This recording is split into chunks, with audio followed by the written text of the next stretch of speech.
ব্রিগেডের পর এবার লোকসভা ভোটের ঠিক আগেই অধীর চৌধুরীর নির্বাচনী কেন্দ্র বহরমপুরে গীতা পাঠের আয়োজন। চৈতন্যদেবের জন্মতিথি উপলক্ষে মুর্শিদাবাদের ফরাসডাঙ্গায় 50,000 কণ্ঠে গীতা পাঠের আয়োজন একটি ধর্মীয় সংগঠনে, এমনটা ডিটেল জানা যাচ্ছে। এবার মুর্শিদাবাদ লক্ষ কণ্ঠের পর 50,000 কণ্ঠে গীতা পাঠের আয়োজন করা হয় এই মুর্শিদাবাদে। আর এই গীতা পাঠের আয়োজন করে যে সনাতন সংস্কৃতি মঞ্চ, সেই সনাতন সংস্কৃতি মঞ্চের পক্ষ থেকে শ্রী চৈতন্যদেবের জন্মোৎসব উপলক্ষে এই গীতা পাঠের আয়োজন করা হয়েছে এবং সেখানে লক্ষ্যমাত্রা রাখা হয়েছে 50,000 মানুষ গীতা পাঠে অংশগ্রহণ করবেন। সেই গীতা পাঠের সকাল থেকে সেই কর্ম চলছে। গীতা পাঠের যে সঙ্গীতানুষ্ঠান, সেই সঙ্গীতানুষ্ঠানের মধ্য দিয়ে শুরু হয়েছে।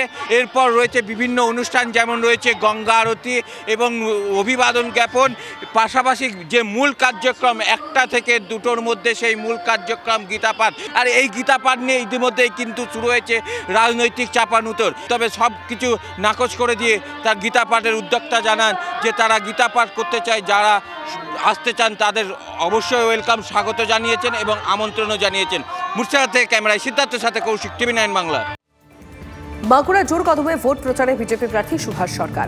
মোড়ে মোড়ে ঘুরে প্রচারে সুভাষ সরকার। কাজের খোঁজে আসা শ্রমিকদের সঙ্গেও কথা বলেন বিজেপি প্রার্থী। লোকসভা নির্বাচন যত এগিয়ে আসছে ততই প্রচারের তেজ বাড়াচ্ছে ডান বাম সহ সব দল। এই লোকসভা কেন্দ্রের বিভিন্ন প্রান্ত থেকে কাজের খোঁজে এই মুহূর্তে রানীগঞ্জ মোড়ে এসে হাজির হয়েছেন। তাদের সঙ্গে তিনি কথা বলছেন। মূলত তাদের যে কাজের অবস্থা, সেই কাজের অবস্থা নিয়ে তাদের সঙ্গে কথা বলছেন তিনি। তাদের কাছ থেকে জানার চেষ্টা করছেন যে এই রাজ্যের কর্মসংস্থানের যে পরিস্থিতি, সেই পরিস্থিতি সম্পর্কে জানার চেষ্টা করছেন। পাশাপাশি তাদের মধ্যে কার্যত ভোট প্রচার করছেন। তাদের সুভাষ সরকার তাদের যেটা বলার চেষ্টা করছেন যে এই রাজ্যে সরকার বদল না হওয়া পর্যন্ত এই রাজ্যের যে কর্মসংস্থানের পরিস্থিতি, সেই পরিস্থিতির কোনো বদল ঘটবে না। আর এইভাবেই সকাল থেকে এই বিষয়টাকেই মূলত প্রচারের হাতিয়ার হিসাবে ব্যবহার করলেন সুভাষ সরকার এবং বাঁকুড়া শহরের এই রানীগঞ্জ মোড় এলাকায় দলীয় কর্মী সমর্থকদের নিয়ে কার্যত তিনি প্রচার সারলেন। বাঁকুড়া থেকে ক্যামেরায় বোধন কর্মকারের সঙ্গে হীরক মুখার্জি, TV9 বাংলা। অবৈধ নির্মাণে বাধা দেওয়ায় বিজেপি কর্মীর বাবাকে মারধরের অভিযোগ তৃণমূলের বিরুদ্ধে। গ্রেফতার অভিযুক্ত অরুণ্ডা পঞ্চায়েতের প্রধান তথা তৃণমূল নেতা দেবাশিস সিং। আদালতের নির্দেশ অমান্য করে বেআইনি নির্মাণ করছিলেন খানাকুলের অরুণ্ডা গ্রাম পঞ্চায়েতের প্রধান দেবাশিস সিং। আর সেই প্রতিবাদ করতে বিজেপি কর্মীর বাবা এবং তার পরিবারের উপর বেধড়ক মারধর, ধারালো অস্ত্রের কোপ, যার ফলে বিনোদ বিহারী সিং নামে ওই বিজেপি কর্মীর বাবাকে আরামবাগে একটি বেসরকারি নার্সিংহোমে ভর্তি করাতে হয়েছে এবং তার অবস্থা আশঙ্কাজনক। গতকালই খানাকুল থানায় লিখিত অভিযোগ দায়ের হয়েছে। পুলিশ গতকাল রাতেই অরুণ্ডা গ্রাম পঞ্চায়েতের প্রধান দেবাশিস সিংকে গ্রেপ্তার করেছে। আজ আরামবাগ মহকুমা আদালতে তোলা হয়েছে। আর এই ঘটনায় নিন্দার ঝড় বয়েছে। আর এলাকায় উত্তেজনা থাকায় পুলিশি মোতায়েন করা হয়েছে।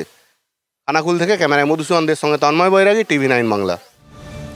ফের রাজ্যপাল সংঘাত। যাদবপুরের ছবি এবার কাজী নজরুল বিশ্ববিদ্যালয়ে, তবে এবার লাটাই উচ্চশিক্ষা দপ্তরের হাতে। 6 বছর পর আসানসোল কাজী নজরুল বিশ্ববিদ্যালয়ে অনুষ্ঠিত হতে চলেছে সমাবর্ত অনুষ্ঠান। সেখানে উপস্থিত থাকার কথা রাজ্যপাল তথা এই বিশ্ববিদ্যালয়ের আচার্য CV আনন্দ বোসের। আর এখানে আপত্তি তুলেছে রাজ্যের উচ্চশিক্ষা দপ্তর। তারা চিঠি দিয়ে ইতিমধ্যেই জানিয়ে দিয়েছে এই অনুষ্ঠান করা যাবে না, কারণ এই অনুষ্ঠান করতে গেলে তাদের অনুমতির প্রয়োজন ছিল, সে অনুমতি নেওয়া হয়নি। অন্যদিকে রাজ্যে যে 11টি বিশ্ববিদ্যালয়ে রাজ্যপাল সরাসরিভাবে উপাচার্য নিয়োগ করেছিলেন, তার মধ্যে এই কাজী নজরুল বিশ্ববিদ্যালয় অন্যতম। আর তখন থেকে কিন্তু রাজ্য বনাম রাজ্যপাল এবং কাজী নজরুল বিশ্ববিদ্যালয় একটি সংঘাতের মধ্যে দিয়ে চলছে। কাজী নজরুল বিশ্ববিদ্যালয়ের উপাচার্য বলেছেন অত্যন্ত আবেগের বিষয়, ছাত্রছাত্রীদের আবেগের কথা মাথায় রেখেই তাদেরকে এই অনুষ্ঠান করতে হচ্ছে। কিন্তু এর তীব্র বিরোধিতা হতে পারে তৃণমূল ছাত্র পরিষদ এবং তৃণমূল শিক্ষক সংগঠনের দ্বারা। ফলে সংশয় তৈরি হয়েছে কাজী নজরুল বিশ্ববিদ্যালয়ের অনুষ্ঠানকে নিয়ে, আদৌ এই অনুষ্ঠান হবে কিনা। আর যদি এই অনুষ্ঠান হয় তাহলে অত্যন্ত সংঘাতের মধ্য দিয়ে, বিরোধিতার মধ্য দিয়ে এই অনুষ্ঠান হবে। আসানসোল থেকে ক্যামেরা নীলাদ্রি শেখর পালের সঙ্গে চন্দ্রশেখর চট্টোপাধ্যায়, TV9 বাংলা।